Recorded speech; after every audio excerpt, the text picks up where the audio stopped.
நண்பர்கள் அனைவருக்கும் வணக்கம். இன்னைக்கு நம்ம இந்த வீடியோல வங்கி வாடிக்கையாளர்களுக்கு மிக முக்கிய புதிய தகவல் ஒன்று வெளியாகி இருக்கு. ஸோ அதை பத்தி தான் இப்போ நம்ம பார்க்க போறோம்.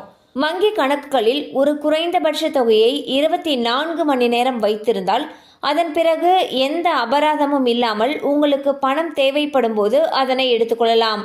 இந்த முறையில் உங்கள் வங்கி கணக்கில் மினிமம் பேலன்ஸை எப்பொழுதுமே பராமரிக்க முடியும்.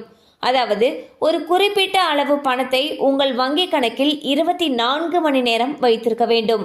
அதன் பிறகு 2 நாட்கள் கழித்து உங்களுக்கு தேவையான பணத்தை எடுத்துக்கொள்ளலாம். இதை தொடர்ந்து அந்த 1 மாத காலத்திற்கு உங்கள் வங்கி கணக்கில் பணம் இல்லை என்றாலும் அதற்கு அபராத தொகை விதிக்கப்படாது. வங்கி கணக்குகள் 2 முக்கியமான வகைகளாக இருக்கின்றன.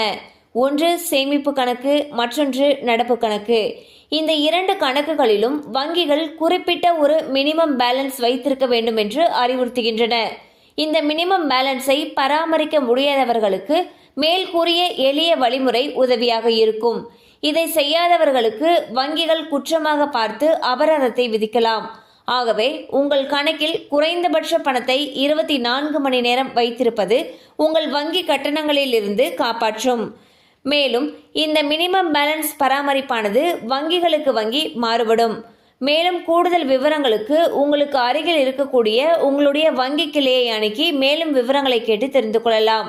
ஸோ இதில் என்ன சொல்லியிருக்காங்கன்னா, வங்கி கணக்கில் எவ்வளவு மினிமம் பேலன்ஸோ அதை 24 மணி நேரம் வச்சிருந்துட்டு அதுக்கப்புறம் நம்மளுக்கு தேவைப்படுறப்ப எடுத்துக்கலாம்னு சொல்லியிருக்காங்க. ஸோ அப்படி நம்ம 24 மணி நேரம் அந்த வங்கி கணக்கில் அமௌண்ட் வைக்கிறோம் அப்படிங்கிற பட்சத்தில் மினிமம் பேலன்ஸ் இல்லை அப்படின்றதுக்காக ஃபைன் போட மாட்டாங்கன்னு சொல்லியிருக்காங்க. பட் இந்த வழிமுறையானது வங்கிக்கு வங்கி மாறுபடும் சொல்லியிருக்காங்க. ஸோ உங்கள் அக்கௌண்ட்டில் இந்த மாதிரி மினிமம் பேலன்ஸை ஃபைன்லேருந்து தப்பிக்கிறதுக்கு இந்த வழிமுறையை யூஸ் பண்ணலாமா அப்படிங்கிறத உங்களுக்கு அருகில் இருக்கக்கூடிய வங்கி கிளையை அணுகி தெரிந்து கொள்ளலாம்.